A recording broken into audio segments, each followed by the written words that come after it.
but gets a connection to one particular person, why would she help Claire? Because Leon melted her heart. That stone, ice-cold heart she had, Leon melted it and turned her around. It was a subtle, in the background character development, I believe. And she kind of regained a conscience and a morality. So yeah, that's my theory. I get that, and do you know what? I think, personally speaking, I think the character development of Ada shows a little bit more in the remake than what it does in the original. Because obviously, you see her for the first time. She puts a gun at his head, tells him to drop his weapon, and she is just like, she's cold. I mean, she's cold as ice. And as you get through the game, you sort of see her kind of warm to him a little bit. Yeah. Now, I think the only way that you see that in the original, and I'm not too sure if very many people know this, but if you play Leon A, because it's Leon A where you see the whole Ada fall segment, isn't it? Mm-hmm. Yep. Now, if you play that scenario, Ada drops her gun on the walkway. Now, if you go over to that gun and you examine it, it actually says that it's empty. There's no bullets in that gun. So she comes over, pointing a gun at Leon, threatening to shoot him, but she couldn't. No. Which is quite sort of symbolic in a sense, because she knew that she couldn't have done. Let's be honest. Yeah. She had no intention of killing him. But, that was also, she was bluffing. She had no bullets left for whatever reason. And I know the novels by S.D. Perry are not canon. There is, and I can't remember it word for word, but there is a lot of talk of Ada's, like Ada has like a bit of an inner monologue towards the end. And yeah, there's a lot of kind of wrestling with a conscience in that, and you can kind of, I think Perry has obviously understood the character motivations a bit more and just kind of expanded them in the text. So it does add a lot more depth to the growth in a character. I'm going to have to read these because, like I said earlier, the only, for me anyway, the only character development of Ada is what you see in Resident Evil 2. Because we see her later on down the series. You see her in 4, and she's alive. Well, yeah. I mean that's the first shock. Like, she's actually there. But she's just, I don't know. For me, I don't even know how to describe it well. She's just different than what she is into. It's almost like she's more, I should have been for myself in Resident Evil 2, so now I am going to be now. Yeah. Now, I played 5, and I think I played 6 for like 10 minutes, hated it, turned it off. I've never touched it again. I've never really looked into the story of 6, but from what I understand of that, she's a clone in that. Now, is there a chance she was a clone in 4 as well, and it just never got touched on, and that would explain the, you know what I mean, the switch back to that kind of cold, almost robotic personality. Now, see, I'm in the same sort of boat as you with 6, in that I've played more than 10 minutes of it. Fair enough. Not recently. And not an awful lot. From what I remember of 6, I think you've got the actual Ada, and you've got a clone Ada. I'm not 100% sure on that. But I'm pretty sure I'm remembering it right though, because you have an Ada that's got a purple dress. Now, if somebody says here, Ada in Resident Evil, what colour is her dress? Everybody says red. You have to say red. Yeah. Yeah, I'm sure it's both. I'm sure there's the normal Ada and there's a clone one. I don't know. It's like, it's like who came first, Scorpion or Sub-Zero? They're just the same character, different colours. Ryu and Ken, Yes, yeah. I don't remember the clone aspect. See, neither do I, but after Jim's just mentioned it, I sort of remember something about it. I'd have to play through the game again. Yeah. I'll have to put myself through it. Yeah, I only hear that and get that idea because I watch a lot of Resident Evil lore videos on YouTube. I love like going into I'll sit there and watch like a 2-hour-long video explaining the lore behind all the games and into character things. And I just for some reason something about Ada and a clone of Ada in RE6 just sticks out. Could completely be wrong. Like I say, it's really ringing bells with me. We've been on the podcast now for 10 minutes, and you've already brought up something that's going to do my head in for the rest of the night. Oh, well, see if I can beat that. Oh, I don't doubt it. So we've already established that your go-to game is RE2R, and the first one you played was. I play the original more, but I just don't. I've got a little mini PS1, and I've got like 300 games all on these little USB sticks for it, but it just crashes all the time, so I can never get a run in. And then Emmy sent me the files for the original RE1 and RE2, but I can never get them working. And I am thick as shit when it comes to technical PC stuff. Turn on, work, excellent. Does not work, stress. So it's literally, if I could get on the originals more, I'd be on them all the time. And I'd be playing all these mental mods you guys always play. Well, if that's the case, if the only reason that you're not playing them is because you don't have them, let me see if my Google Drive is up. In fact, I can do this through Discord, actually. So if you go into the game links section on my Discord, I'm pretty sure I've got all three, actually. But they're all... they're not the ones that you have to download and then do this, do that. Oh, yeah. Tell your C drive to take his mum out for dinner and walk the dog while you're washing the pot. So, it's none of those like complicated instructions. It's literally just unzip and go. Oh, okay. That is my kind of party. Yeah, if you have a look there. Yeah, I'm looking at them now. Oh, here we go. Right, we've got some clarification here. So, go on. Ada Imposter was a scientist called Carla Redames who was forced to change into Ada by a guy called Simmons. Richard Simmons.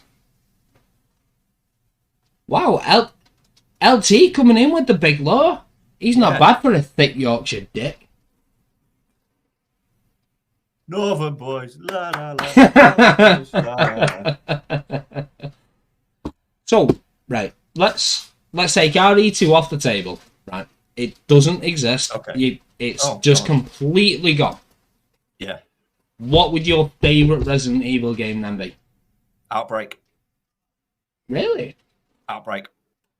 What? Do you know what? That's not a bad shout, but I tell you what, I bet it's not a popular answer either. But I can understand why. I'm an unpopular guy, Liam.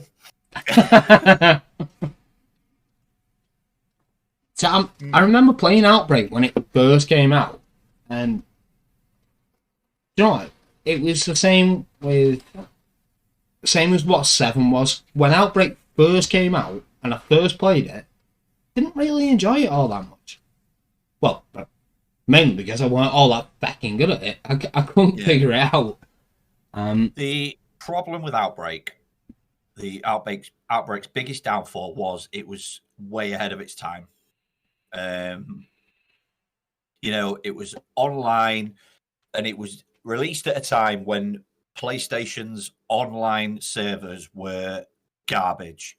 You'd struggle to get in a game. It'd lag like hell constantly.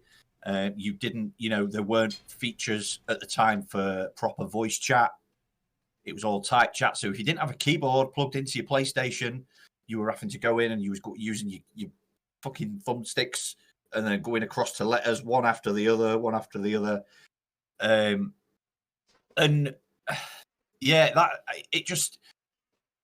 I will scream. I will die on the hill that Outbreak needs to be remade before anything else because they will make money. It will soar because online gaming, the idea is of your online co-ops, your battle royales, all them kind of multiplayer FPS shooters like your Call of Duties and stuff like that. They sell like hotcakes. They make the big bucks. Resident Evil is tapping into that with RE-verse, but Outbreak can encapsulate such a bigger percentage of the RE community. You bring them in for an Outbreak remake, and honestly, people will flock to it. It will be one of the biggest sellers in their history. I will die on that hill portraying that. See, I agree with almost everything that you've just said, barring the fact that it has to be the next one, simply because I think, and I think it could potentially be, and I'll explain why when I say which one it is. I've got this feeling the Code Veronica remake is next, simply because you had the fan-made version, and there was a couple of versions, if memory serves, that came out of it. Mm-hmm. And now Capcom have gone as far as to issue a cease and desist. So now the fan-made remake of Code Veronica, it's gone. Unless you've already got it, you can't get it. Yep. The only other time that I remember Capcom issuing a C&D was when people were trying to make a remake of Resident Evil 2. Yep. And 12 months later... Yep. So you never know. Did you ever play the game Daymare, 1998? I've not played it, but I've got it.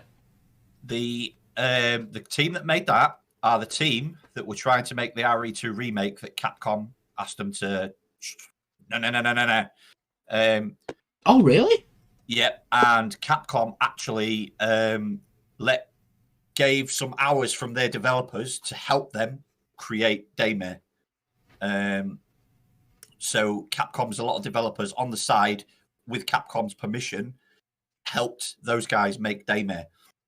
Wow. Yeah. See, I never knew that. The only link between the two games that I knew of was what was he called? The voice actor of Leon in Resident Evil 2. Haddad. Paul Haddad, that was it, yeah. Correct me if I'm wrong, but that was the last project that he worked on before he sadly passed, wasn't it? Mm-hmm. See, that was the only link that I knew. I didn't know that the development team wanted to do Resident Evil 2. Yeah, but they were the ones. But it makes a lot of sense. Yeah, that's why Daymare is so heavily Resident Evil 2 inspired, and there's so many little homages to it, hidden. What they're called? Oh my god, what's the little word? Easter eggs. Can't think of the phrase. Yeah, loads of little Easter eggs in there. But back onto the Code Veronica cease and desist. Now I've read, and I'm not saying what I've read's correct. I've only read things, and I try to absorb as much information as I can. But I seem to read something about they were given the cease and desist because they were asking people for money for the game.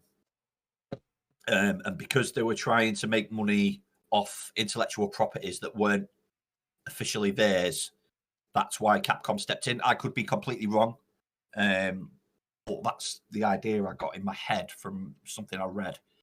Yeah, from what I'd seen, there was something about that. I don't think it was. It wasn't directly making money from it. I think it was more a case of if you. But basically, they were asking the question, you know, if you download this game, could you sub to our Patreon? Could you donate to our, you know? Yeah.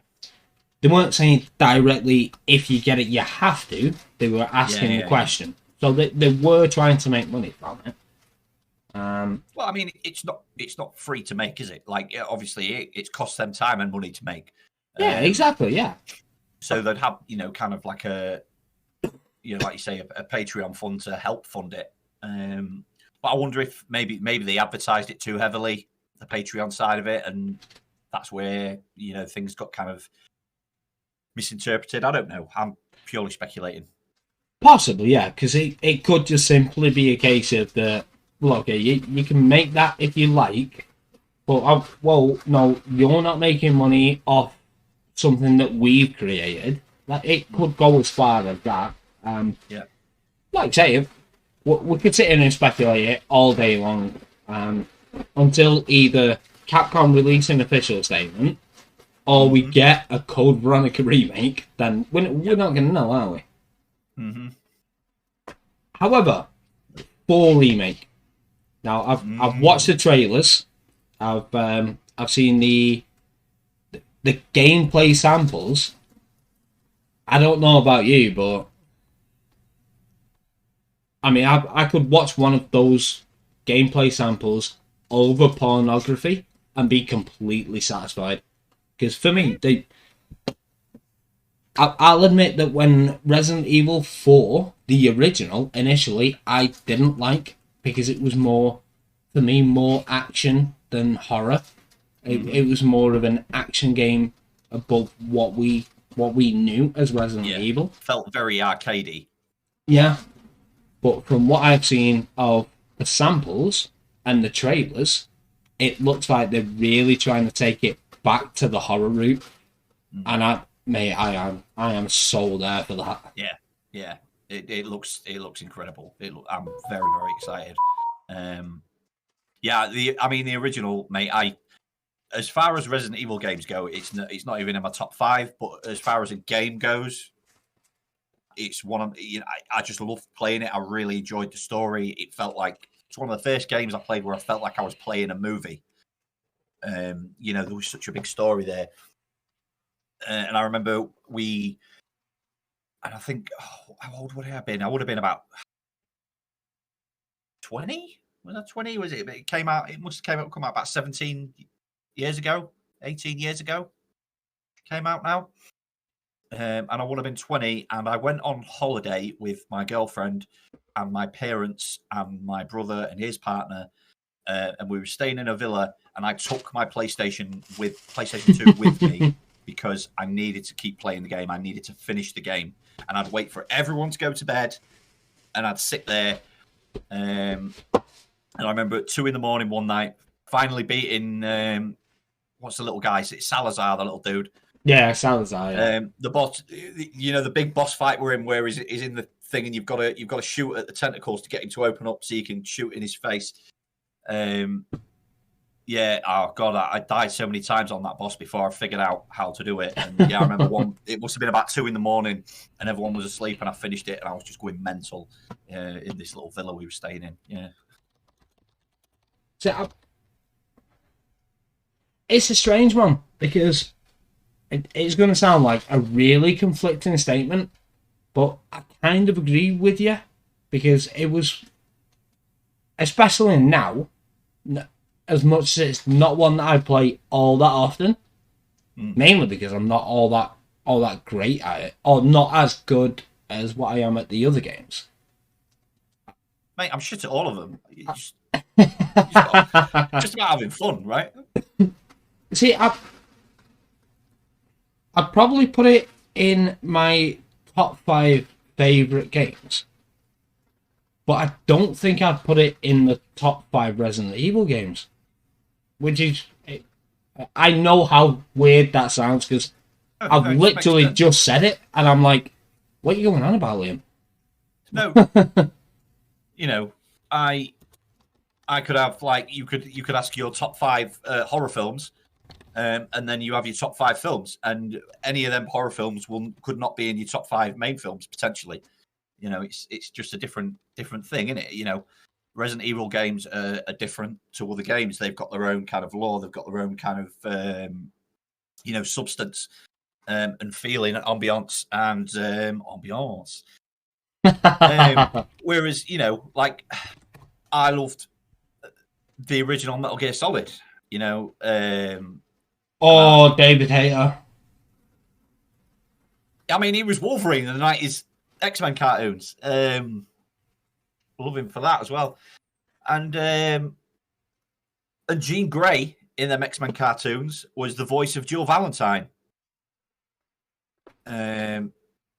Wow! I really am learning some things here. I think that was in Nemesis, though. I don't think that was in the original. Could be wrong. See, opinions, Ashley. It's funny that he mentioned David Hayter because for a long time. Give me a minute, Amber. I'll answer that. Yeah, we'll get back to you in a second. So for a long time, I mean, don't get me wrong, I loved Metal Gear Solid, but my older brother James, for what I felt for Resident Evil, he felt for the Metal Gear Solid series. So my Resident Evil is his Metal Gear Solid. So we always had the conversation about when David Hayter steps down, you know, when he leaves the franchise, if they continue it, who would you think would voice Solid Snake? And I got it right. Because I always said if there was any one man on the planet that I think could voice that character, Peter Sutherland. Yeah. Now, probably a little bit of bias there, because I love Peter Sutherland, simply because of 24. Jack Bauer, like, if I could be, I would be that man. He could come into my house in the middle of the night and demand to have sex with my wife for the sake of national security, and I would say, okay, Jack. I mean, to be fair, so would I. I'd go out and find a wife and drag her back here just to make that scenario possible. Yeah. He's I have got a 24 aftershave. And I was really disappointed with it because I was really hoping it'd just smell of gun oil and sweat. It just smelled cheap diesel. It's boring. Amber, sorry. Ashley, cartoonishly annoying. I feel like the developers made her really annoying on purpose. I think they were just trolling everyone rather than put like a competent human being in as a character. They just put in an annoying cartoon character. I think she was designed to piss people off. No, I can agree with that as well. Because, I mean, you had Sherry in 2. But, Sherry was less annoying. Yeah, do you know, because obviously I'm looking at it from a speedrunner's perspective. But yeah, Sherry wasn't all that bad. I mean, I suppose, to be fair, Ashley wasn't all that bad either. Apart from, and that's enough. Do you think they'll make a more like 100%? I think without any shadow, without. I mean, fingers crossed they do. But you know when you've just got that little nagging voice at the back of your head that's just, no, they're going to have you over a barrel again. Yeah, I mean, I hope so. Just a believable character. Just give me a believable character. She already looks like she'll be better and more capable of looking after herself. But are you sure that's not just because it's better graphics and she looks more... How can I say this without, like, getting in trouble? Looks more presentable. Get in trouble? Why? What do you mean? You want... She looks more of a fuller woman than... Well, my actual phrase was going to be, I'd more than likely finger her in the remake than I would in the original. Right, okay. Yeah. No, that's, you know... Well, that's the way they're going with it. And you've got to think the timelines in society as well. Back then, you know, kids her age look like she did. Whereas nowadays, kids are growing up a lot quicker. You know, they're looking older, acting older at a much earlier age than what we did. And yeah, a difference of, what did we say? Someone said it came out in 2005, so 18 years. So she's likely to be, you know, seem more mature. And yeah, hopefully she's more capable. She's got a less squealy voice. Yeah. Oh God, I hope so. Remains to be seen. Hopefully she'll be able to defend herself as well. More of a... Hopefully in this version it'll be more Chris and Sheva. Like, not... Well, I don't know. I'm not sure that's the best comparison, but... Give her a 20-minute segment where you play as her, you know, if she's capable. Like, I'd probably be all right with that. Like, you know, just a little section where she's got to dodge a couple of dickheads. You know, bit of slashy with a knife or something. You know, she can run around with a knife in her head for 20 minutes. Just invest me. You know what I mean? Get me invested in her as a character. Like in 4, I mean, I'm not the only one. Everyone shot her at some point, just for the laugh. I think there's a clip on my channel of me firing a rocket into her. Yeah. That is not a euphemism, by the way. Don't let me just get that out there. Yeah. It links to his link tree. That clip. See, well, one of the things with RE4 there... Longthorn, you're correct, I believe. I think she'll be more action-oriented in the remake. She won't be as useless as in the OG. Yeah.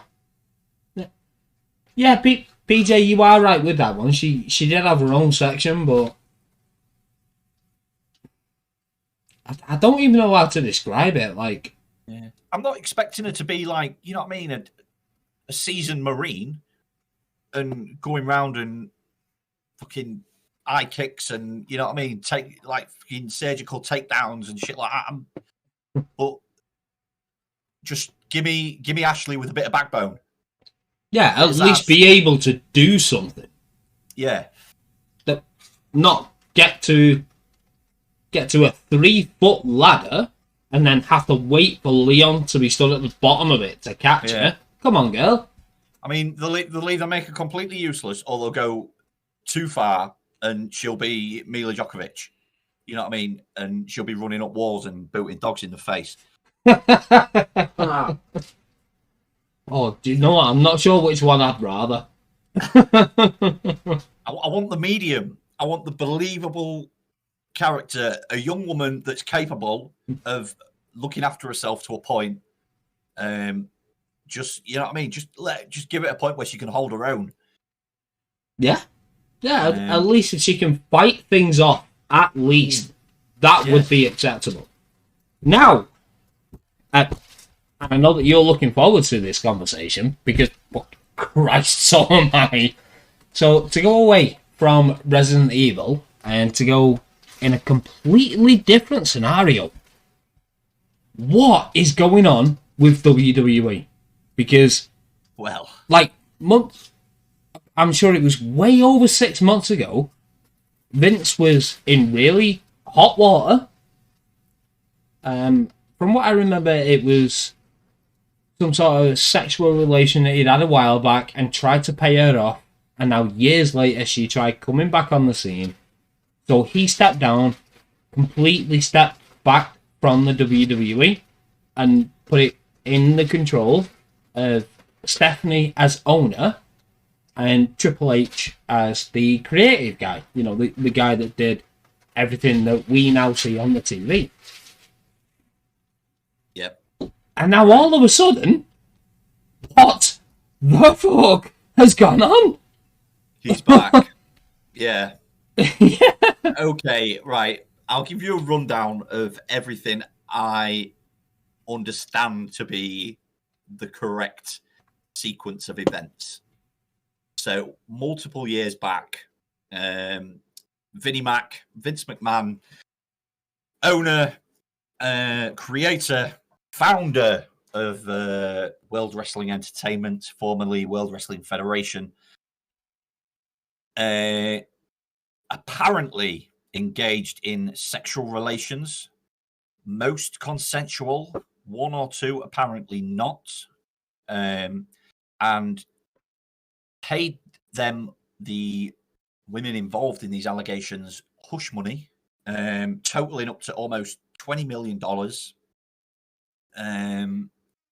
And originally the investigation came out because someone went through the finances and apparently he'd used company money to pay the majority of these hush funds.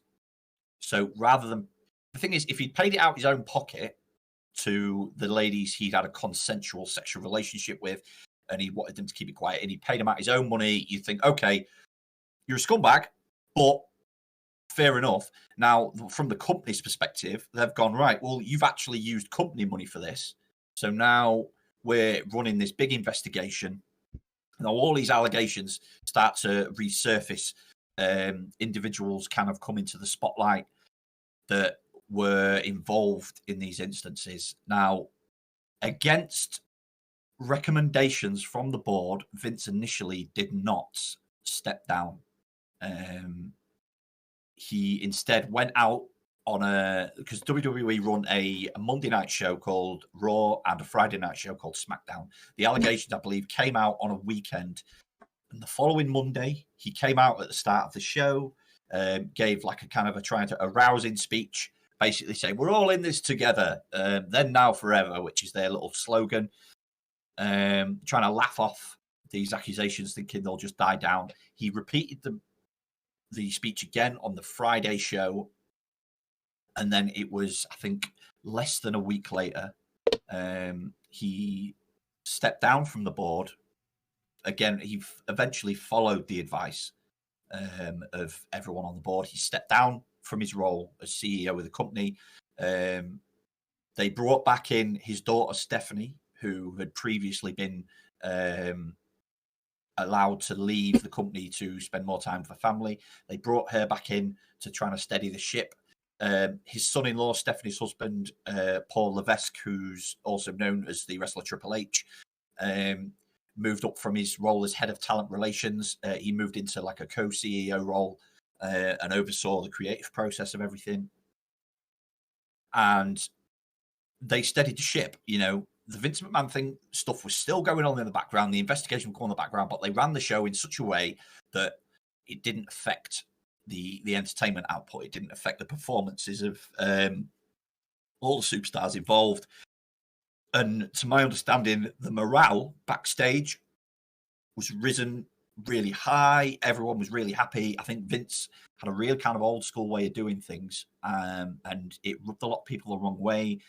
He always thought he knew best. He'd push talent to the top that the fans didn't want. They wanted young up and comers. They really enjoyed the indie style of wrestling, which is more technical and more of a pro wrestling approach, as it's called. And yeah, everything was running smoothly. And then with Vince stepping down, he still has his shares in the company, which are the controlling shares.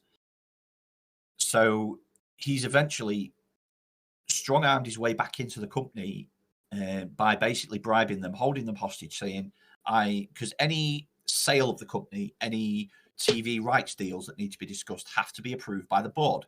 And with him being the main shareholder on the board, he would have to sign off for any of this to happen. Now he's held them hostage and said, I am not signing off on anything unless I get back on the board, and I want to bring 2 board members in there with me, which are old friends of his that he fired years ago. They're basically McMahon stooges, yes men, whatever you want to call them. So he's managed to strong arm his way back on the board, kicked off 2 members of the board who were opposed to him coming back, and replaced them with his friends.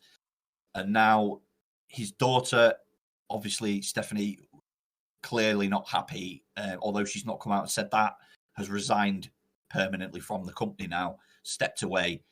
And obviously there's a lot of contention backstage as to what's going on.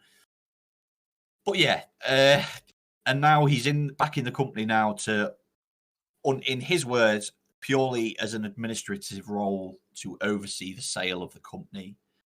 Now, whether that's it and that's all his involvement will be remains to be seen. There's a lot of fear that he will try and get his hands back in the creative side of things and undo all that good work that kind of Triple H has overseen with the roster as it is now. Triple H brought back a lot of people that Vince fired because they weren't Vince McMahon type wrestlers. So he brought in all these new stars. Some old names have come back, and it's kind of been a really good balanced show. It's been really enjoyable. And yeah, there's a lot of worry now that Vince is going to fuck all that up.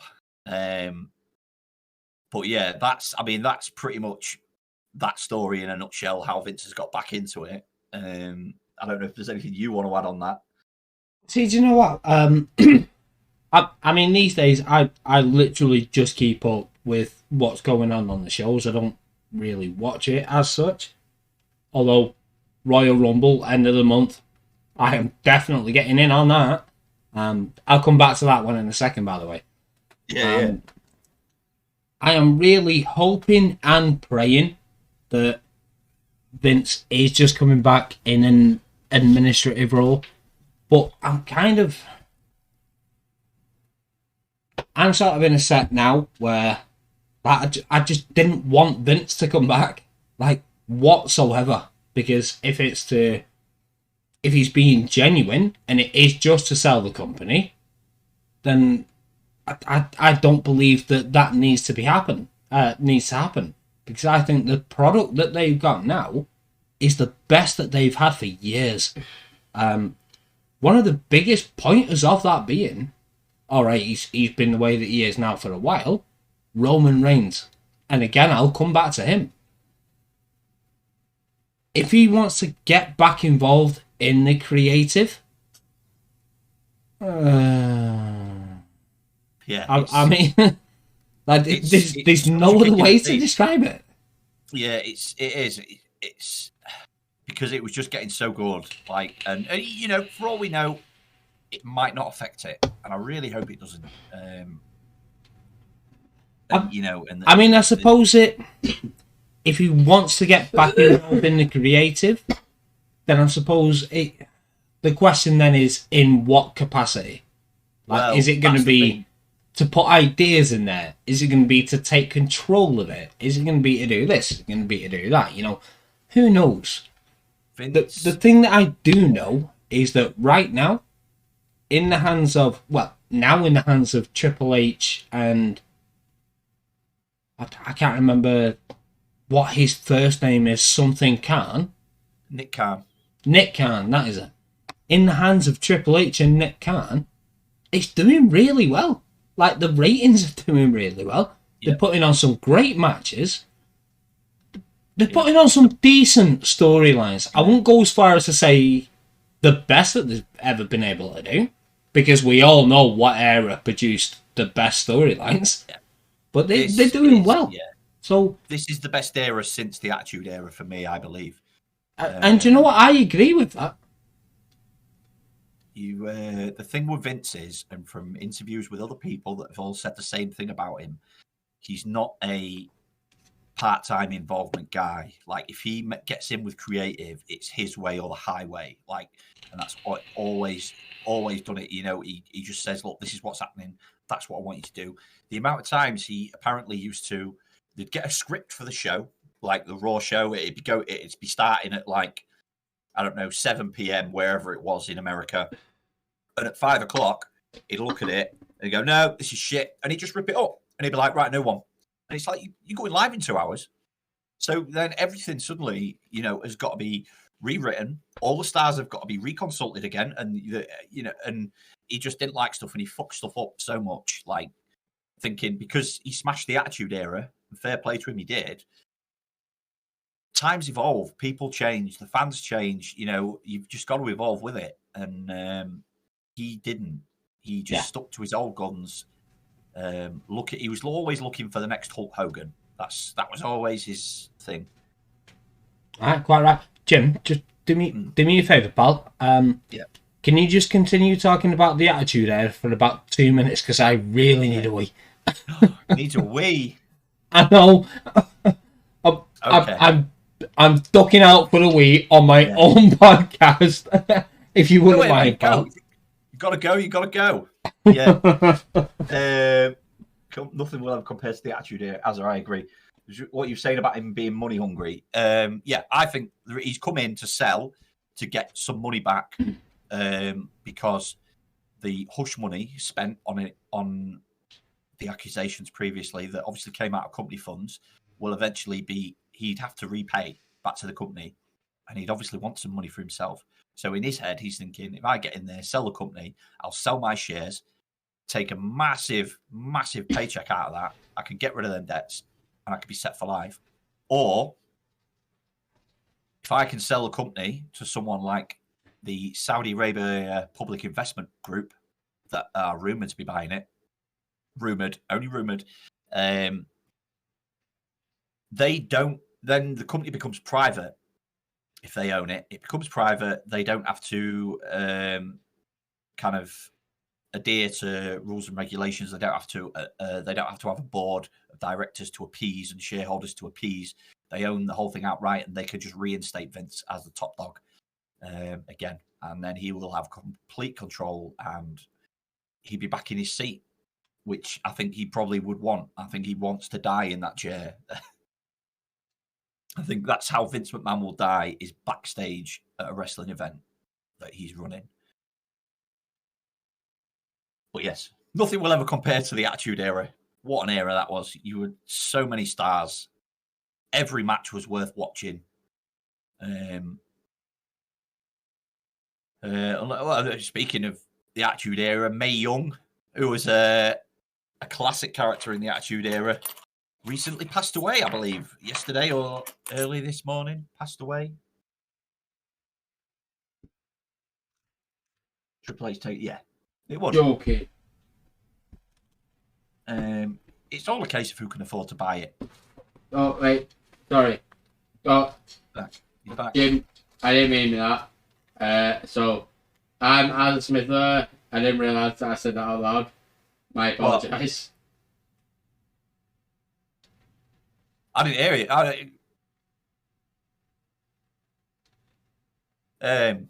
Yeah, so potential buyers, if they sell, the Saudi Investment Group, Public Investment Fund, the same people that own Newcastle United,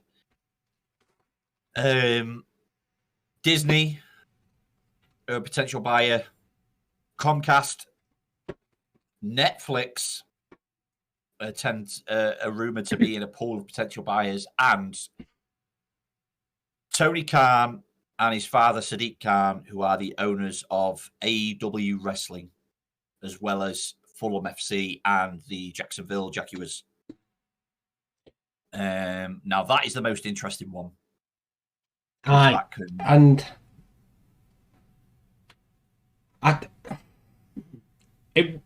It definitely is the most interesting one. I just simply believe that every single person on the planet could put some money to Tony and Sadiq to say, right, make sure it happens. And I just don't think Vince will sell, simply because then that would be Tony doing to him what he did to WCW so many years back. But then it begs the question, if the Khans acquired WWE, what would they then do with it? You know, would they keep it as its own entity? Would they merge the two companies? Like it's a very intriguing prospect. It's one personally. I don't think I'd want that. It's definitely the most interesting and most controversial buyer. Well, the Saudi one's got its own questions, but you know, as far as kind of that kind of Twitterverse controversy, the AEW one, you know, Tony Khan's buying it is quite interesting, obviously, because of the rivalry and everything like that. I don't think I'd want that, because what I love at the minute is the variety of wrestling available. Yeah. If you are purely about your sports entertainment, you know, your big lights, big spectacles, you've got your WWE, you know, on several nights a week. If you love your indie style wrestling, but also do still like a bit of sports entertainment as well, AEW's got you covered. You know, they've got all the big indie names in there. If you love, like, your New Japan has got that kind of real strong style, hard hitting, fancy flips. That's all there. And then you've got your nitty gritty things like your Impact and Ring of Honor, that's sadly not technically on the go anymore. But AEW own it, and I think they are looking to kind of re-release it, reinvigorate it under a different kind of platform. But there's such a variety, and I think variety breeds good competition. And I love there being so many, because it makes everyone just be at the best. And everyone tries to put on the show, because they're all trying to attract the views and the audiences and stuff like that. And I think, you know, the ultimate winners in all this are the fans. You know, I love it in any capacity. I can watch anything. You know, if they have local shows on, one of the rugby clubs around the corner from us, they've got a big function room, and they sometimes have like a British, I think it's called BWR, like British Wrestling Revolution, like semi-local kind of organisation, and they sometimes have shows in there. And I'll often, like, if I get a chance, if I've got the night off or whatever, I'll be like, I'll go down there and just watching them. And it's a good laugh. It's entertainment. You know, it's fun. Yeah, of course. And right, I brought this name up earlier, and it's literally from the get-go of talking about wrestling. It's a name that I wanted to bring up, because there's so much that I could say. Okay. And it's Roman. Okay. So you take Roman Reigns. You had the Shield, and when you had the Shield, let's be honest, I think everybody thought that Dean Ambrose of all would be the breakout star. If not, Seth Rollins. And I'll give him his due. Seth, right now, I will sit there and argue with anybody about the fact that Seth is one of the best on the planet at the moment. I think Seth is absolutely fantastic. Full package. He's a full package. I don't think anybody expected Roman, apart from his size, to be the one that got pushed. But he did. Yeah. And he's a Vince style wrestler, you know. Yeah. Big good-looking guy. And I think that was his downfall originally. Roman's was because he was being pushed as this uber baby face. Obviously, with wrestling, you've got your baby faces, which are your good guys, your heels, which are your bad guys. And he was being pushed as this like uber baby face, and the crowd just didn't want it. They wanted their own heroes. They wanted to pick their own heroes out of it all. And because he was being pushed as this big hero, they were trying to make him the next John Cena. And the crowd turned on him. The crowd hated him. And they always wanted him to turn heel. They always wanted him to be a bad guy. And then eventually, a couple of years back, he aligns himself with Paul Heyman, one of the best mic workers in the history of the business. The best. There is no question of that. Yeah. He's just phenomenal. And yeah, say you put them together. Roman comes in with this new gimmick, this tribal chief, head of the table, bad guy, like this old kind of Maui type mafia don, and it's just amazing. And the stories that have come from that, with the infighting with his cousins, to assert himself as the head of the family, and then going on, and he's just gone on this streak where he's just leveled absolutely everybody they've put at him. He's become this like end of level boss character that no one can take down, and it's just amazing storytelling the way it's been done. They've thrown in like Sami Zayn has joined them, like, and he's gone from this kind of nerdy little heel that was kind of sucking up fangirl into him, and he's worked his way in, and they've accepted him, but you can tell they've not really accepted him, and everyone loves Sami Zayn now, and they're just waiting for that turn when they all turn on Sami, and everyone's going to cry, and it's going to break hearts, but we all know it's coming, and we all can't wait to see it, and it's just crazy how good that storyline is at the minute. Right, so that's another one that I'm going to go back to. But picking back up on Roman for a second, I think that when people really started to turn on him was the 2015 Royal Rumble, because you had the 2014 Royal Rumble when Batista won, and it was Batista and Roman that were the last two, and Batista eliminates Roman. That got a very negative reaction. That was the Rumble where I think everyone wanted Daniel Bryan to win. No.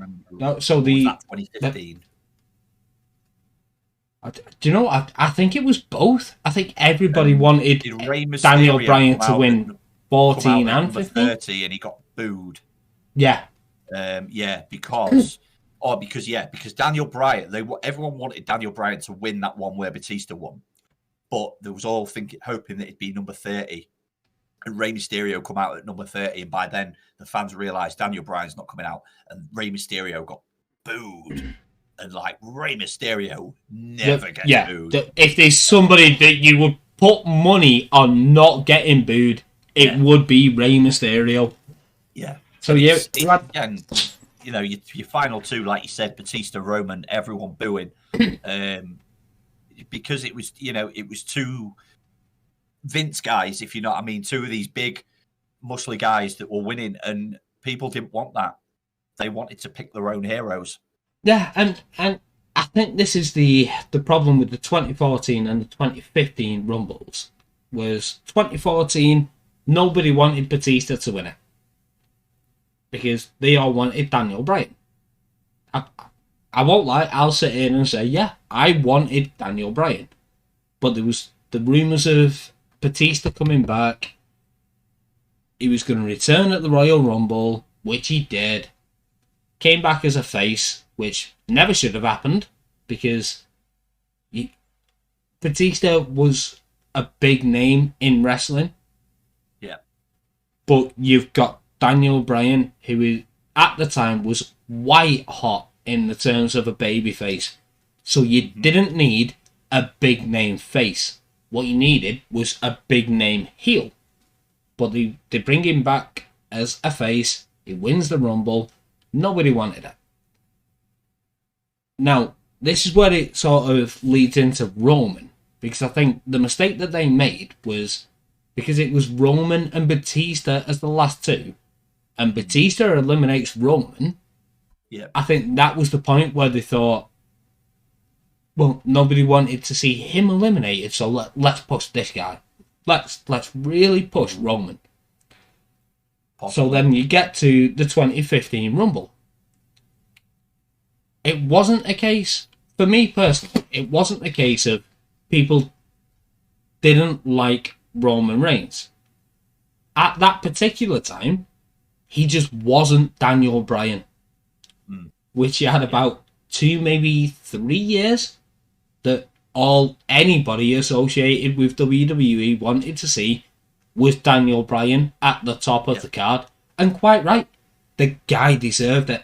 Yeah, he just had that charisma. He had that.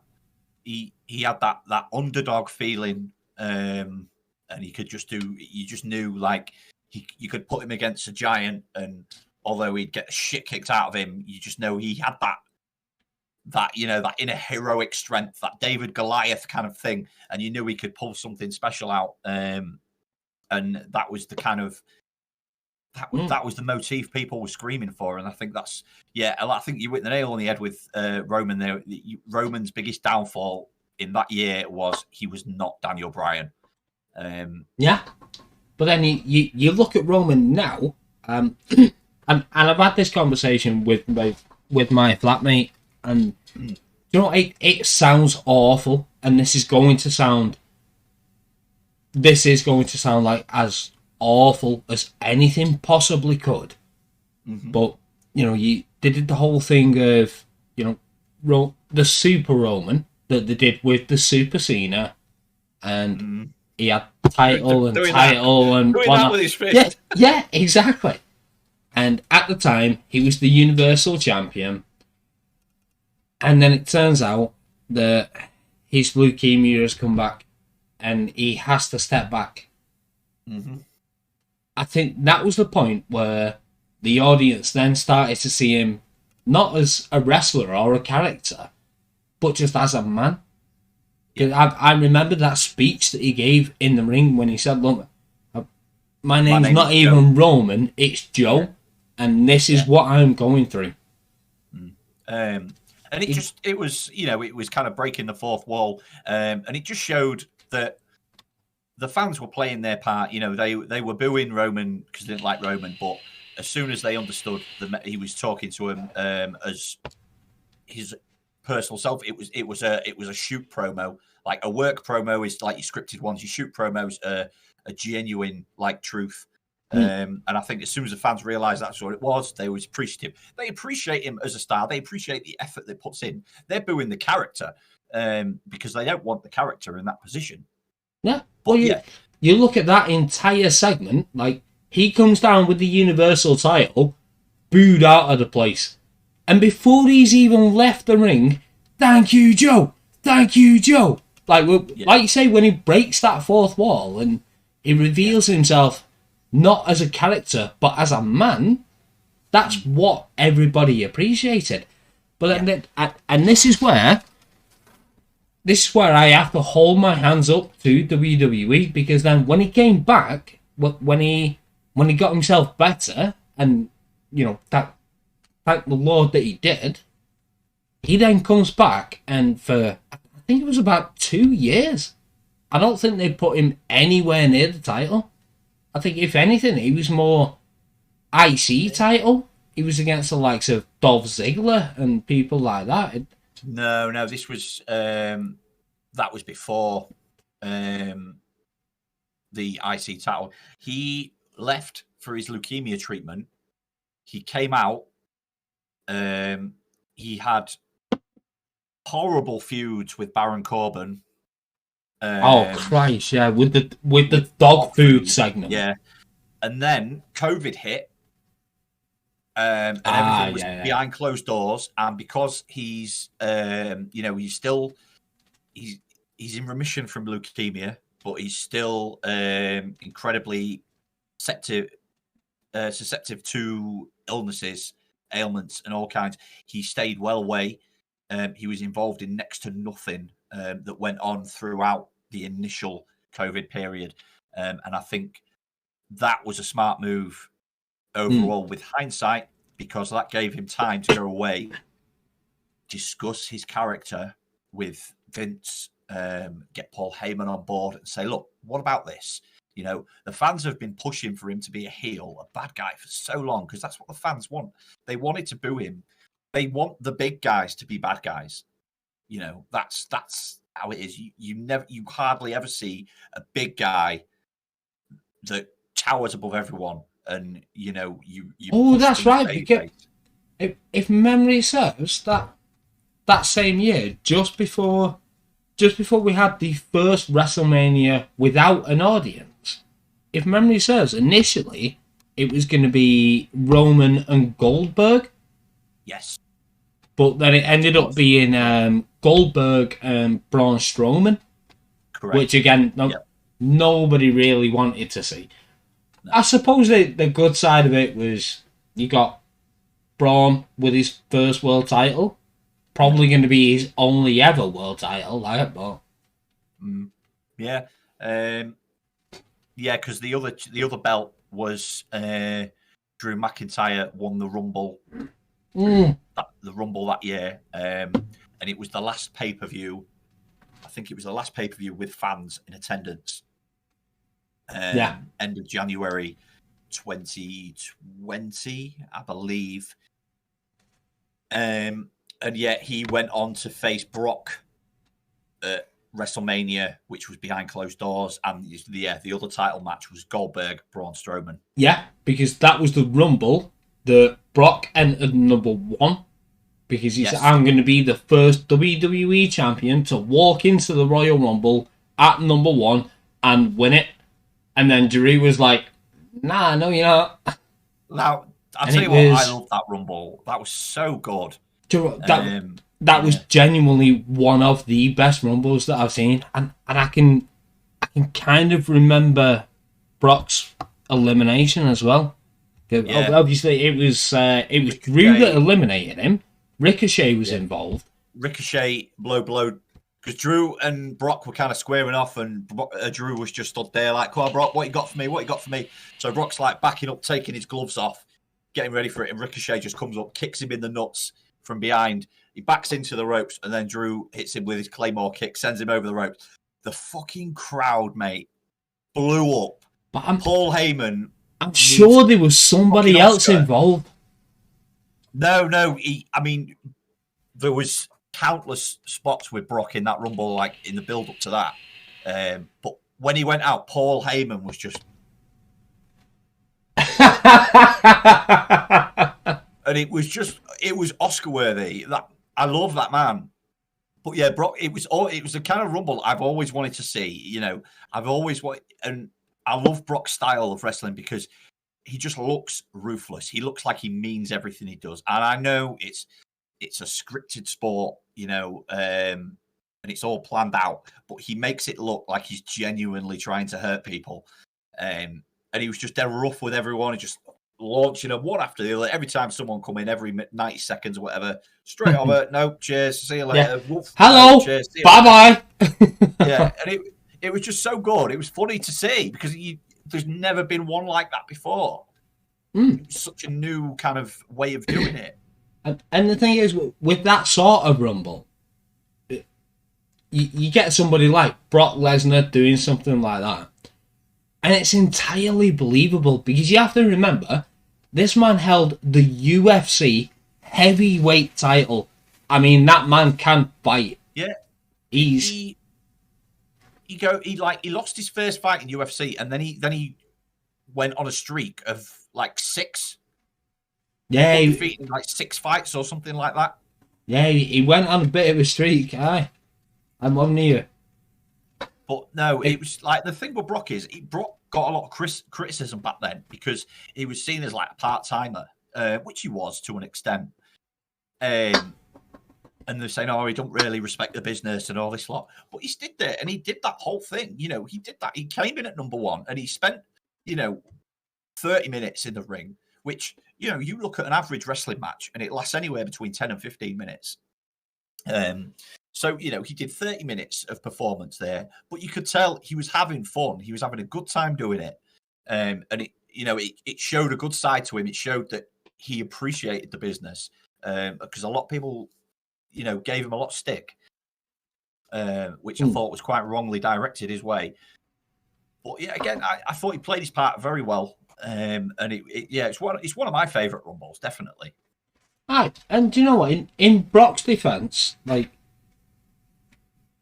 I suppose it all stems back to WrestleMania 20 when it was him versus Goldberg, but everybody knew that they were both leaving.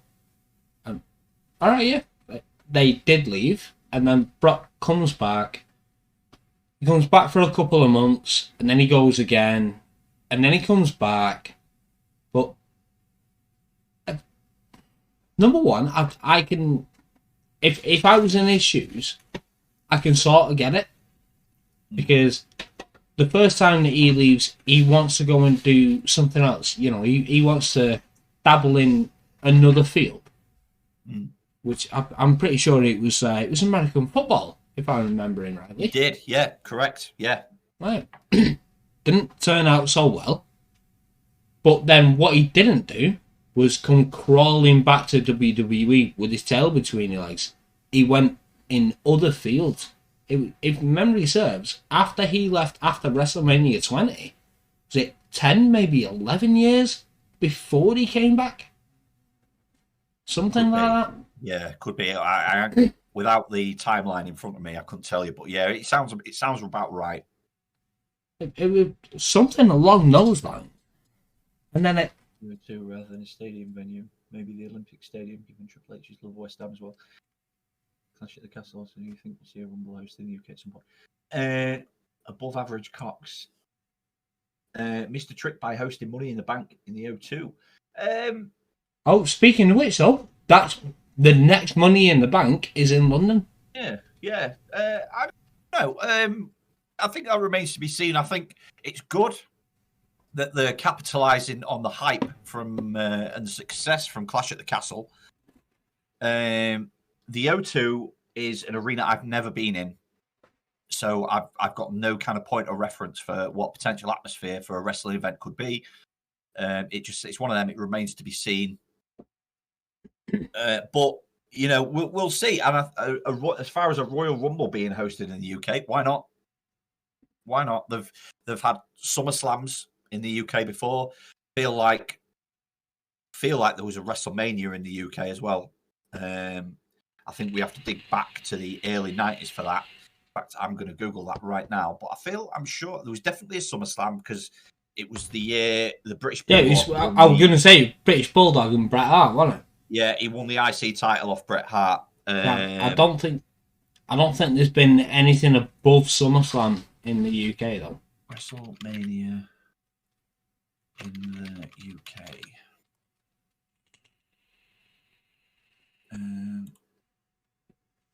No, there hasn't. SummerSlam '92 was the last big one of the big four pay-per-views. The Rumble, Mania, SummerSlam, and Survivor Series are the WWE's big four.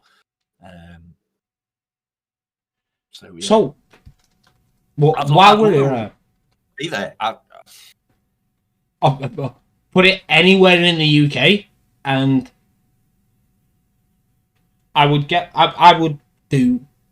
move heaven and earth to ensure that me, Jim, and every single person that are in the chat right now would be at that Rumble. Yeah. But speaking of which, 2023 Royal Rumble. Now for me, it's going to be between one of two people. But I want to hear your prediction first.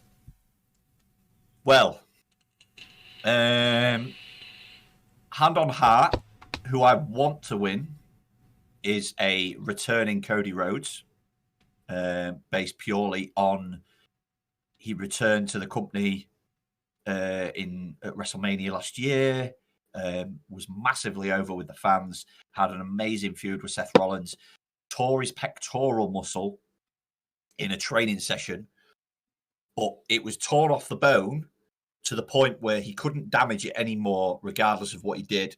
So he wrestled a Hell in the Cell match with it anyway. And I remember he came down to the ring with his big coat on, his big like American Nightmare gimmick he has, and he took his coat off and he revealed his chest and shoulder was just purple, like hideously purple. And it was the crowd went silent when it took it off. You just heard this like ooh, murmuring in the crowd. Are you Googling it? No. I was putting my prediction for your second choice. Right. Yeah. I'm right. One, but there's another one. There's a heavy rumor floating around that none other than Dwayne The Rock Johnson Nope. is slated to be returning at the Rumble Nope. to feud with his cousin, Nope. Roman Reigns at WrestleMania. Nope, I will not have that. If The Rock wins the Royal Rumble, I will not watch WWE ever again. Now, I get the idea behind it. I get the whole The Rock versus Roman. You don't need the title for that. No, you don't. You don't need the title for that. Correct. I agree. Me personally, I don't know if you can see that. Yeah, I can. And I remember seeing it at Hell in a Cell. Rhodes' chest. That was all the bruising. Holy shit. He wrestled a full 20-plus minute Hell in a Cell match. Which was a fucking brilliant match as well, by the way. You know, I missed Hell in a Cell, but that is fucking brutal. Sorry. Your first two. He's right. Your first two, for me, they're the only two people that I will accept winning the Rumble. Either Cody comes back,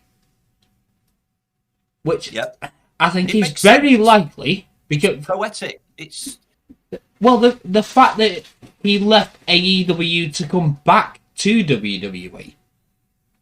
He's been told that he's winning a world title if he comes back. Because otherwise, why would he? Yeah, you're coming back at Mania. You're going to feud with Seth, and then we're going to give you the top belt. You're going to take it off Roman Reigns, which, to be fair, he deserves because he's the phenomenal in the ring. Yeah, and aside from what he did at Hell in a Cell, the commitment to the product by saying, "Do you know what? Me peck's fucked." But I can't fuck it anymore. Let's do the match. People have paid for the tickets. They want to see this feud kind of end. They want to see it finished. They want to see the finalization of it all. Let's do it. Let's get it done, and then I'll go for my surgery. And they did that. And the wrestling world saw that. They respected the hell out of him for it. The fans love him. He's massively over. Touch wood. I pray to God that's how it turns out. He comes back at the Rumble. And whether he goes on to win at Mania or not, I just want him to come back at the Rumble, and I want him to get that pop that he deserves. It will blow the roof off.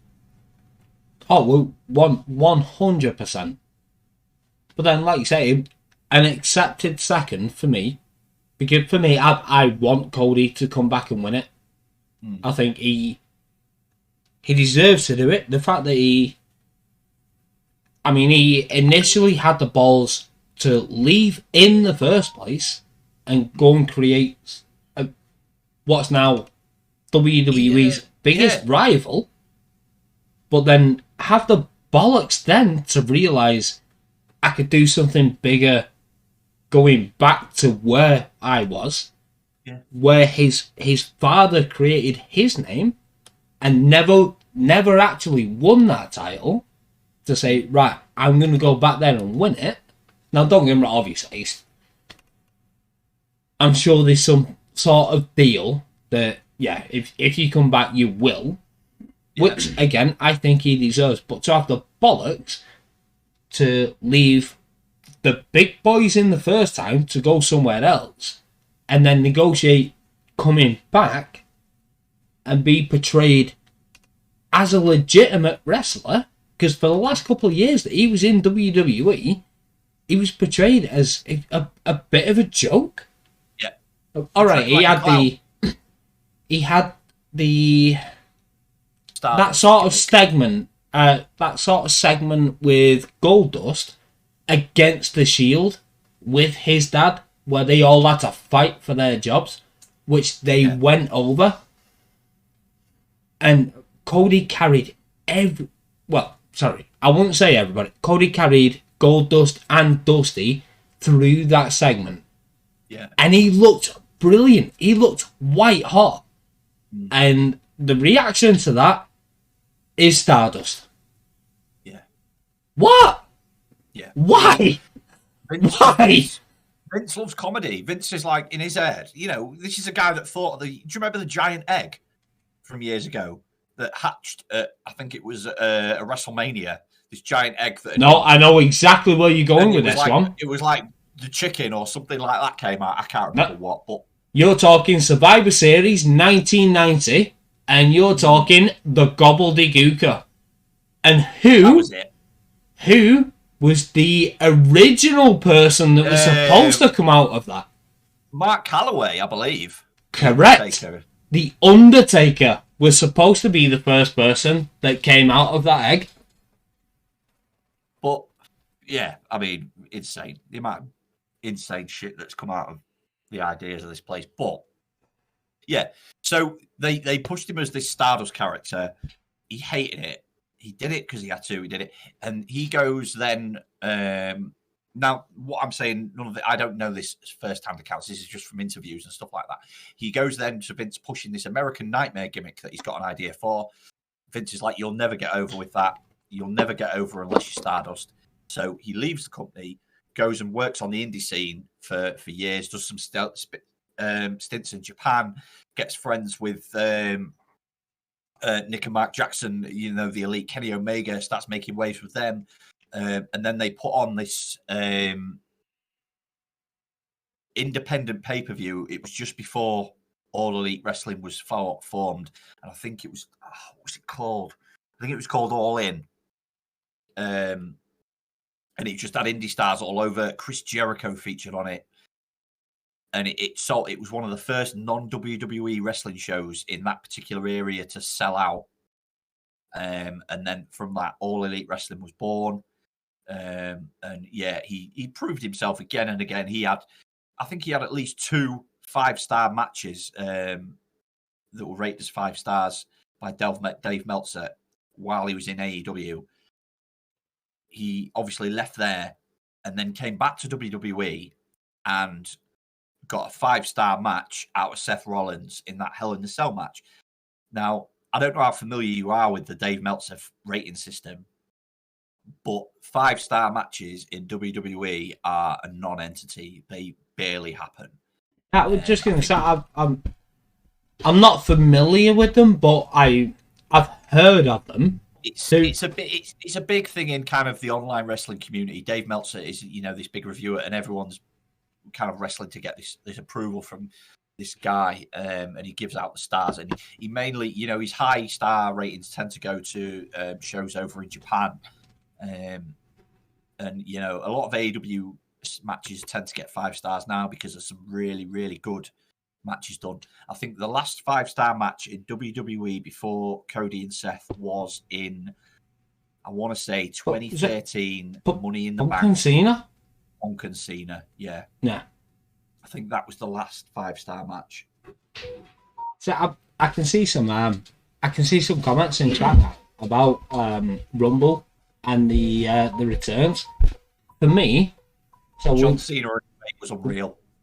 It was. I mean, that was a massive pop. Don't get me wrong. And do you know what? That was the Rumble. The main event was Jeff and Randy Orton for the WWE title. But for me, the best Royal Rumble return, Edge. After 11 years. Which one? I was going to say which one. Well, yeah. 2010 or 2010 or 2021, or was it 2020? 2020, I think it was. I can't remember. Well, look, yeah, it was either 2020 or 2021. But after 10, 11 years of having to medically retire because you can't compete anymore, and then he comes back, that was mint. That was absolutely awesome. Yeah. But yeah. The Cena one in 08, I think the reason that got the pop it did was purely because he'd torn his pectoral muscle like a couple of months before and wasn't due back. They expected him to be out for at least a year. And for him to come back fully healed in that amount of time was just inhuman. No one expected it.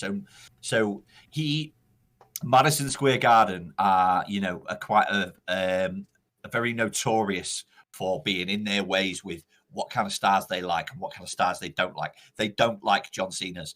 But for him to get the pop he got in Madison Square Garden shows the level of surprise him coming out at number 30 was. And I think that's what made his return so special.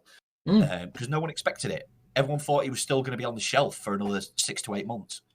Yeah, it was only, was it about 4 months after he got injured? And do you know what? I remember what it was, because he had the WWE title match with Randy Orton, and he got Randy Orton RKO'd him onto, was it the announce table or onto a steel chair? Well, it was one of the two. I think it's probably both, to be fair. Yeah, because that was the match that put him out, but the actual match where he got injured was it was actually against Mr. Kennedy, if I'm remembering this right. He got injured against Mr. Kennedy. What a guy! Oh, maybe he was a fucking belter. I thought he was phenomenal. But yeah, I'm sure he injured himself in a match against Mr. Kennedy. So the following week or pay-per-view, they pitched him against Randy Orton, because John Cena and Randy Orton, why not? And I'm sure he took an RKO to, I'm sure it was a steel chair, and that's what they used as the write-off, the injury. Let me have a look. But do you know what? One of the most intimidating things that I have ever experienced in wrestling was I went to a SmackDown show. All right. I mean, we're going a good few years back now. It was around about the time that they were pushing Jeff. Mm-hmm. I'm sure it was only a couple of months before they pushed Jeff to the title.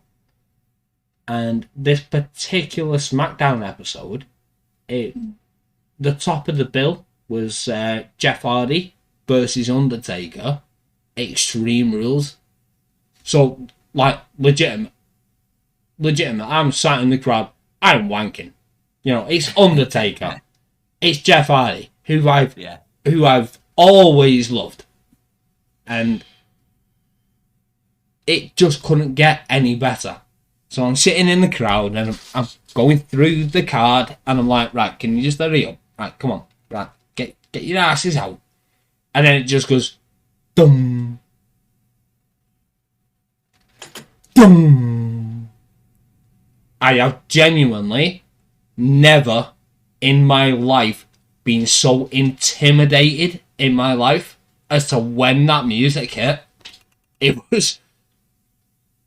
was both fantastic but awful at the same time. Goosebump moment.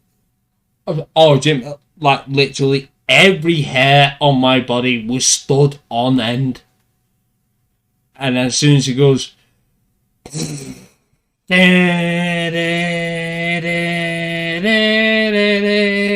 he walked out, and I'm sitting there, I'm bearing in mind, I'm in the MEN arena, which I think it holds 14,000, and I'm right up in the rafters, and I'm sat in the rafters, and I'm looking, and Undertaker's just walked out. Fucking hell, how big is he? Massive. Huge. He's a monster. Mate, these guys are insane. Like, there's a lad I work with, who's, you know, he's like 6 foot, quite a big guy.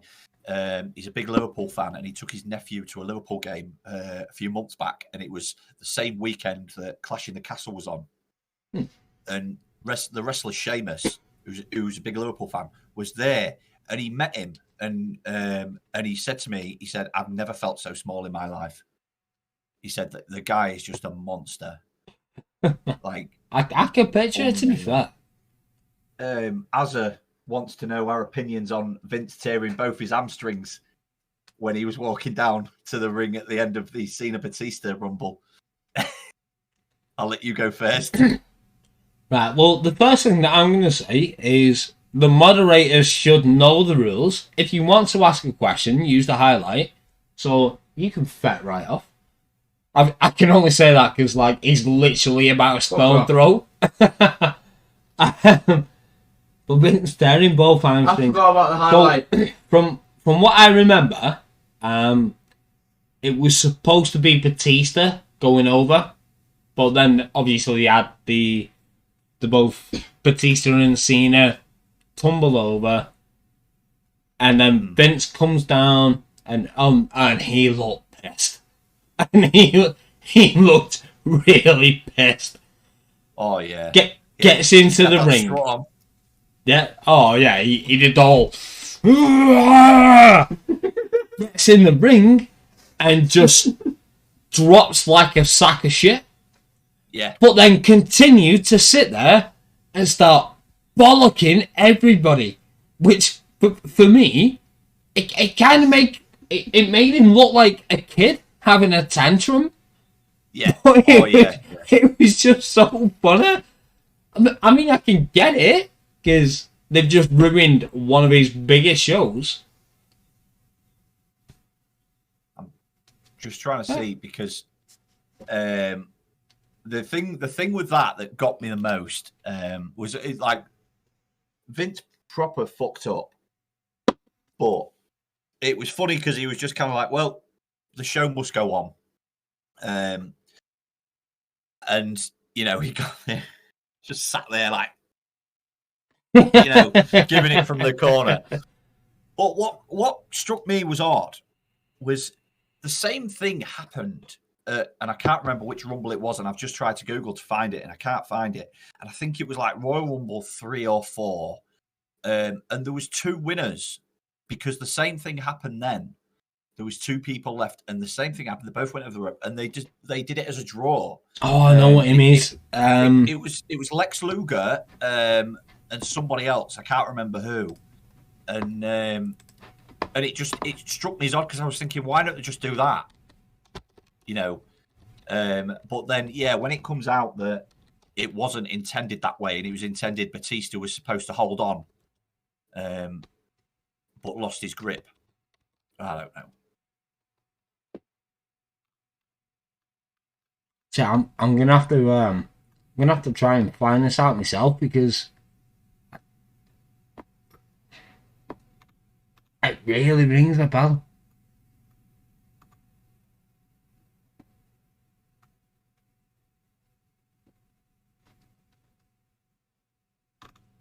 No, so all I'm finding now on 1994, Lex Luger and Bret Hart co-winners after simultaneously eliminating each other.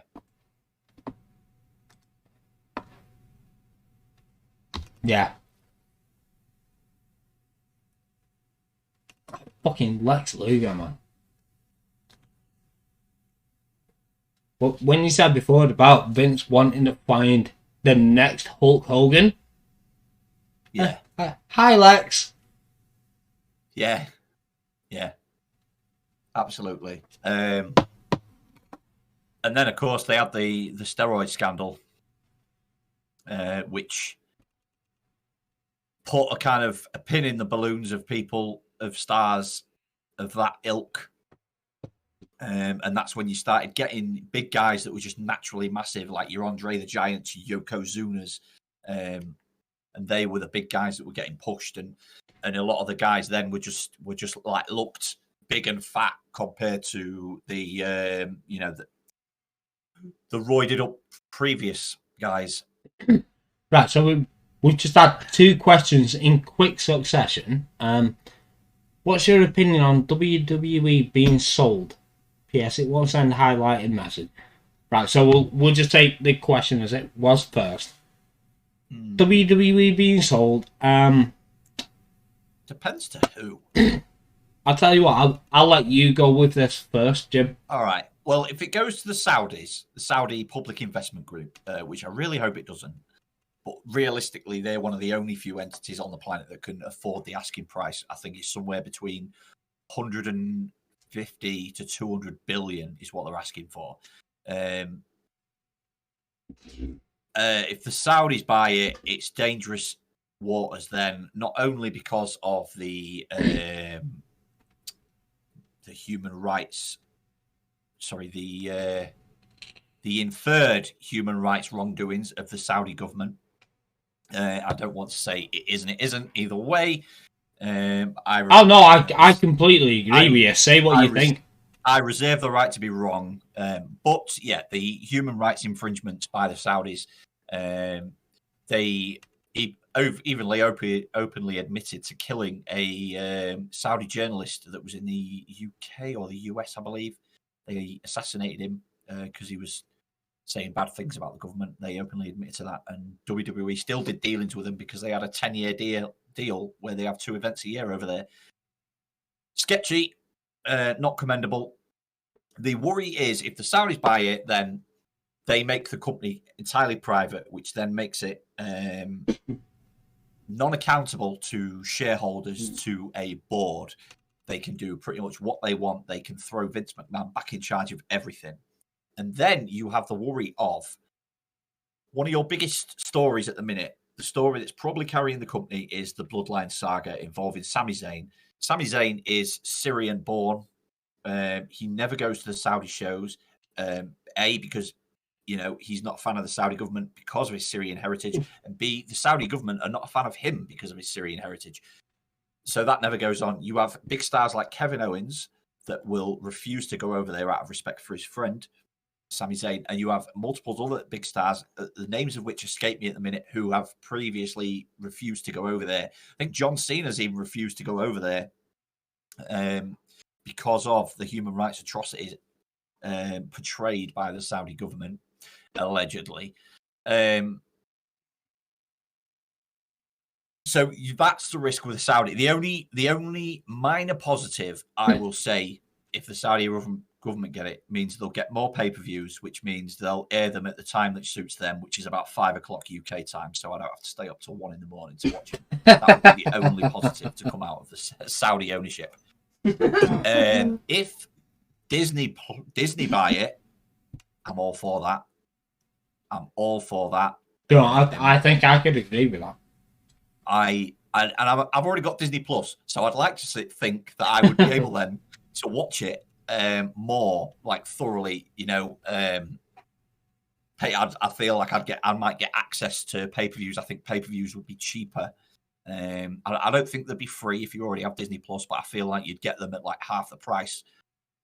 Plus, could you imagine watching a random episode of Mickey Mouse and all of a sudden Randy Orton out of nowhere? yeah, that's it.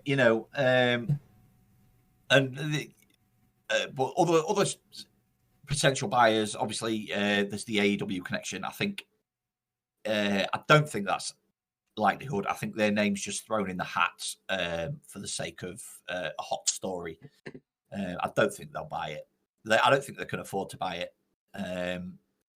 Comcast are apparently in there. Netflix, another rumored to be interested party in it. But I think if it's going somewhere, I think Disney are more likely to. I feel like the Saudi deal would cause more public relations concerns than they'd like. And I feel like that would put them off going through with that deal. I think they'd lose a huge respect from the fan base. Don't get me wrong, they'd still do good numbers, but I don't think they'd do the numbers they'd like to. Yeah. Or will it even be sold? Was this all just a ruse to get McMahon back in the hot seat? Well, possibly. Do you know what? There is that. If there is the potential sell on the cards, I mean, number one, I just wouldn't like it. But secondly, and I had this chat with Azza a couple of days ago. Mm-hmm. If it's going to go to anyone, then I think it needs to be like a few big names need to form some kind of consortium. Yep. And the names that I threw in was Kurt Angle, Cody, I think Cody should be involved in that because he's been involved in the ownership of a company before. Stephanie, because, well, it's Stephanie and my mom. Like, again, she's been involved in the ownership. And then you need a money guy. Yeah. I don't know who that money guy would be. No. But that being said, Elon Musk. between Elon Musk, why not? yes, the Elon, come on, pal, do something decent, yeah. Yeah, if WWE gets sold, Bezos, Amazon, let Amazon buy it. Fucking hell, they can afford it. Yeah, I'll buy my Amazon Prime back if they get it. I'll get Amazon Prime again. Yeah, I mean, I just can't see a buyer that would want me to continue watching WWE. It's not. Yeah, I think there's enough people out there that could run it well, that have got the right intentions and mindset to run it. A lot of the names, as is thrown in Triple H, 100%. I would have 200% faith in Triple H running that company. It's a case of, you need a money man. You need someone with the money. Triple H he doesn't have that kind of bank. He doesn't have the funds for something like that. The Khans, Tony and Sadiq Khan, they're, very successful multimillionaires. They can't afford to buy it on their own. I don't know if there can be some kind of share deal that goes in with Plus anyone. Paul wouldn't get involved in it anyway. The fact that Stephanie has resigned and she's walked away, Paul's not going to get involved. Because as a man between all of us, if your missus walks away from what has been over all of our lifetimes a ridiculously successful company, in fact, not even company, empire, and she walks away, would you then go, no, I'll get involved in that and I'll make it better? So I tell you what, I know for the fact I wouldn't. But yeah, without any shadow of doubt, I would not. probably. I apologize. He's the thing is, Triple H is probably still there. Stream. What's up? Triple H is probably still there purely in a bid to protect the talent. I think he's probably going to stick around to be loyal to them, and it's not about him being disloyal to Stephanie. I think Stephanie understands his place. He's probably most likely staying there to protect the talent that he's nurtured, grown, and helped develop these kind of compelling stories with, and brought them all on in such a way. And he's going to stay there and try and be their umbrella, so all the shit from the top doesn't land on them. Basically, I think that's most likely why he hasn't just walked himself. Saying that, he could have walked 20 minutes ago and we'll all find out tomorrow, and then I'm wrong. But I feel like that's probably what he's done. You could have something there, though, in the whole bloodline. Since Triple H took control, we've seen some, I wouldn't say push to the moon, but like a little bit more portray of the wrestlers that came through NXT that, were basically shat on while Vince was in control. Yeah. Number one being Finn Balor. Yeah. The first Universal Champion. And then went nowhere after it. Finn Balor, phenomenal. But the biggest one, Sami Zayn. Made his name in NXT. Easily the best wrestling match that I have ever seen in my life is Sami versus Nakamura, and in Nakamura's NXT debut. I have never, I've always been for women, but I got erect watching that.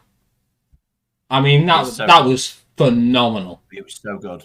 I don't know if you follow much of the Japan stuff, but Wrestle Kingdom 17 happened earlier this month, and the greatest British wrestler ever, Will Ospreay, wrestled Kenny Omega, and oh my shit, what a match! Kenny. Oh, Kenny. I mean,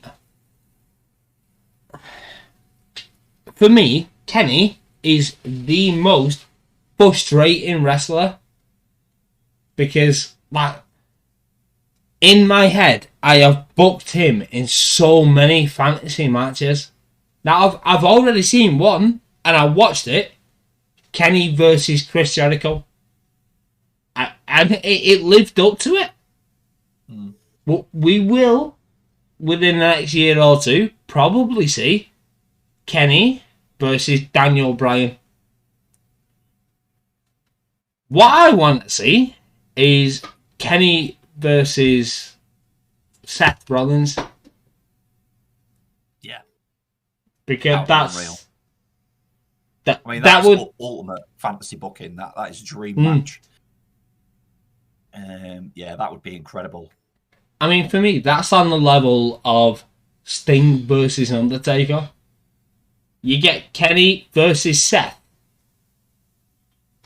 I mean, that's just complete in wrestling right there. Yeah. I can stop watching now. I've seen it all. Nothing is going to beat that. No, that's it's a great shout. It'd be like getting a prime Shawn Michaels versus, well, to be fair, either one of the two, either Seth Rollins or Kenny Omega. Yes, you get Shawn in his prime. Yeah, no, you're right.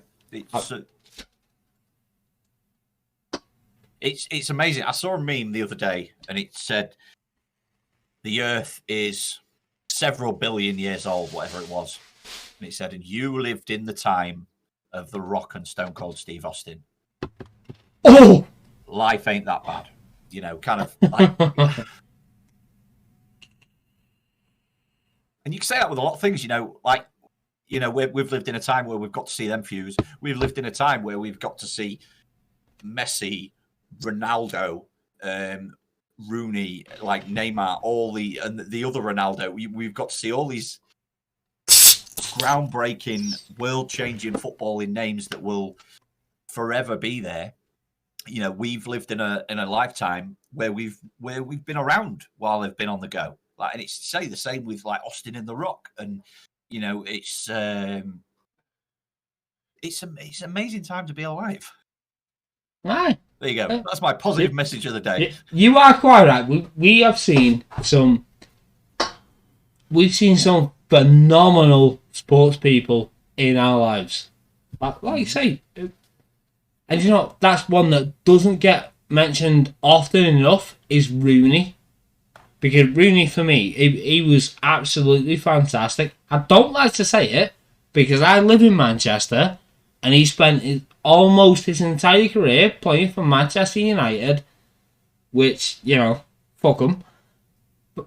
Yep. He was phenomenal. He deserves to be mentioned in the same category as Ronaldo, Messi. The problem with Rooney is like all he did was just hit the target. Like he did what his job was. He didn't do all the step overs and the 40, 50 yard runs. He did what he was in that job to do, was just hit the target. Yeah, the thing is, he wasn't he wasn't like a pretty boy that was like a skill shower. Ow! Ow! Ow! Oh, Jim, I'm going to let you take that one first, because I can't call that. This is AJ Styles, mate. Unreal. Yeah, I cannot call that.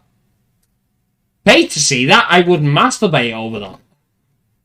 Yeah, it'd be an amazing match. And that's the thing, right? That was a thing that was heavily rumoured to happen prior to all this Vince McMahon bullshit that started with him coming back. Because AEW did that pay-per-view last year, where they, they kicked down the forbidden door and they did a joint pay-per-view with another promotion, New Japan. And then Triple H behind the scenes has been building up these little relationships. He's been letting a couple of his WWE stars wrestle New Japan shows, and they're hoping that there'll be a couple of New Japan guys turning up at the Rumble, men or women. And there was a slow building of these rumors that we were going to eventually get to a point where all the promotions would have an inter-promotion reactions with one another. There'd be, you'd have your joint pay-per-views. Yeah, you'd have Star from like Triple H could ring up Tony Khan and be like, if you've not got anything for Kenny Omega for the back end of the year, we've got this great idea for a storyline. We could bring him into one of our guys, and Tony would be like, yeah, great, that's fine. And you could have them just jumping from one promotion to the other, and it just creates this wrestling, almost like a multiverse. We'd call it the wrestling cinematic universe, and it's just that was one of the things that was heavily rumored. Now that once Vince was out the picture, and that we could do that because Vince doesn't work well with others. That was always there, always kind of well known. And yeah, there was a massive kind of big picture of possibilities on the horizon, and I think with Vince returning, it's pretty much put all those rumors and plans and hopes at the bottom of a river tied to a brick.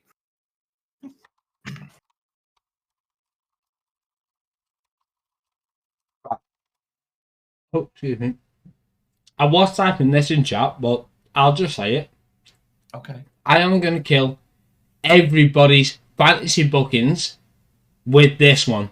And I dare anybody to beat me on this. A prime AJ Styles versus a prime Kurt Angle. Beat that. I dare you.